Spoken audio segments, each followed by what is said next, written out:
శ్రీకాకుళం జిల్లాలో బ్రిటిష్ కాలంలో కట్టిన బ్రిడ్జ్ ప్రస్తుతం శిథిలావస్థలో ఉంది. పొందూరు రాజం మధ్యలో ఉన్న వంతెన 90 ఏళ్ల క్రితం నిర్మించింది.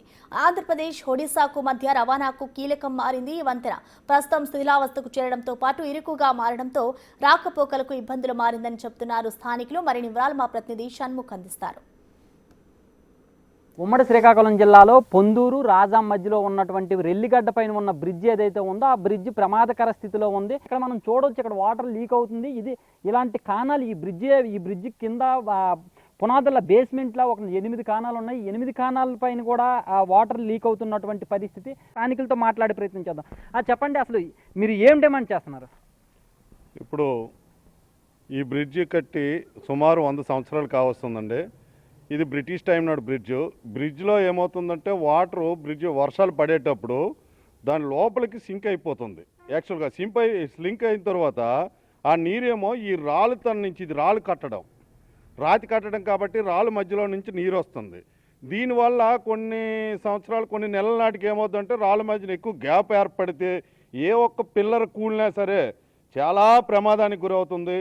ఎందుకంటే రాజా నుంచి, చిలకపాలెం నుంచి రాజాము, పార్వతీపురము, బొబ్బిలి, రాయగడ, ఒరిస్సా వెళ్ళడానికి ఇదే రూటు. ఒక 100 మీటర్ల బ్రిడ్జ్ ఇది. ఎక్కడైనా ఏదైనా ఒక పిల్లర్ కానీ కూలింది అంటే చాలా ప్రమాదాలు జరగకముందే దీన్ని పరిశీలించి ప్రభుత్వం బ్రిడ్జిని చేపట్టాలి. అలాగే ఇదేంటంటే అప్పట్లో కట్టిన ఇరుకు బ్రిడ్జు. ఈ బ్రిడ్జి వల్ల ఇటు నుంచి కానీ అటు నుంచి కానీ ఏదైనా ఒక వెహికల్ వస్తే అవతల బయట వెహికల్ ఉండిపోవాల్సిన బ్రిడ్జి. అందుకని ప్రభుత్వం దీన్ని పరిశీలించి కొత్త బ్రిడ్జిని నిర్మాణం చేపట్టాలని కోరుకుంటున్నాం.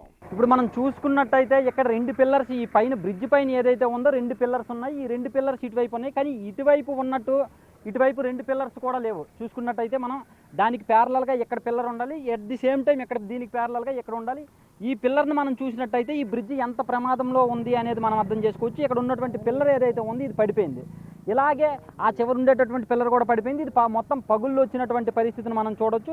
ఈ పగుళ్ళను చూసే స్థానికంగా ఉండేటటువంటి వాళ్ళందరూ కూడా ఆందోళన వ్యక్తం చేస్తున్నారు. అసలు మీరు ఏం డిమాండ్ చేస్తున్నారు? ఎన్నోసార్లు మనం విన్నవించడం జరిగింది.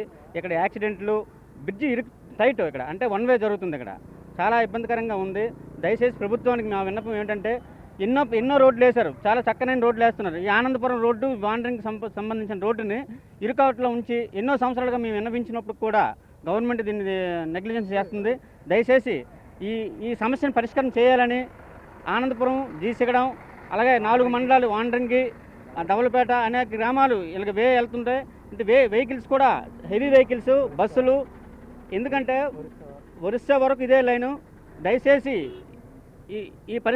దీనికి పరిష్కారం చేయాలని గవర్నమెంట్ వారిని మనం విన్నవించుకుంటూ సెలవు తీసుకుంటున్నాం. ఇంకా మనం చూసుకున్నట్టయితే ఇప్పుడే మనం చూసాం, మనము ఒక్క క్షణం ఆగేసరికి ఇటు నుంచి వెహికల్స్ వచ్చేటటువంటి పరిస్థితి లేదు. ఒక్క వెహికల్ తప్ప ఎక్కువ వెహికల్స్ ఒకేసారి వెళ్ళేటటువంటి పరిస్థితి లేదు. అలాంటప్పుడు ఆ 2 వెహికల్స్ ఒకవేళ పొరపాటున ఎవరైనా క్రాస్ చేయాలి అనుకుని వచ్చేటప్పుడు ఇటువైపు తిరగబడే అవకాశం కూడా ఉంది. ఇక్కడ పెద్ద ఎత్తు కూడా ఈ బ్రిడ్జ్ ఏదైతే ఉందో ఈ బ్రిడ్జికి ఇరువైపులు ఉన్నటువంటి గట్లు ఏవైతే ఉన్నాయో ఇవి కూడా పెద్ద ఎత్తు కూడా లేదు. కాబట్టి గ్రామస్తులు కూడా స్థానికంగా ఉండే వాళ్ళు కూడా డిమాండ్ చేస్తుంది ఏంటంటే ఇక్కడ ఒకటి బ్రిడ్జ్ కూలిపోయే ప్రమాదంలో ఉందనేది ఒకటైతే, రెండోది మనం చూసుకున్నట్టయితే రెండో ప్రమాదం విషయానికి వచ్చినట్టయితే ఇక్కడ ఎట్ ఏ టైం 2 వెహికల్స్ వెళ్ళేటటువంటి పరిస్థితి లేదు. కాబట్టి ఈ బ్రిడ్జ్ ఖచ్చితంగా వైడ్ అవ్వాలి, లేదంటే దీనికి ప్యారలల్గా ఇంకో బ్రిడ్జ్ నిర్మించాలి. అలాంటప్పుడు మాత్రమే ఎలాంటి ప్రమాదం జరగకుండా ఉంటుంది. పొరపాటున ఎవరైనా క్రాస్ చేయాలని చూశారంటే మాత్రం ఇక్కడ ప్రమాదం జరిగే అవకాశం కూడా ఉంది అని చెప్పేసి ఇక్కడ స్థానికులు చెప్తున్నారు. మేమైతే అడుగుతున్నామో దాన్ని ప్రభుత్వం దయచేసి స్పందించి ఈ బ్రిడ్జ్ నిర్మాణాన్ని చేపట్టి వీలైనంత త్వరగా పూర్తి చేయాలని చెప్పేసి కోరుతున్నారు. కెమెరామెన్ నాగరాజుతో షణ్ముఖ్, బిగ్ టీవీ, శ్రీకాకుళం నుంచి.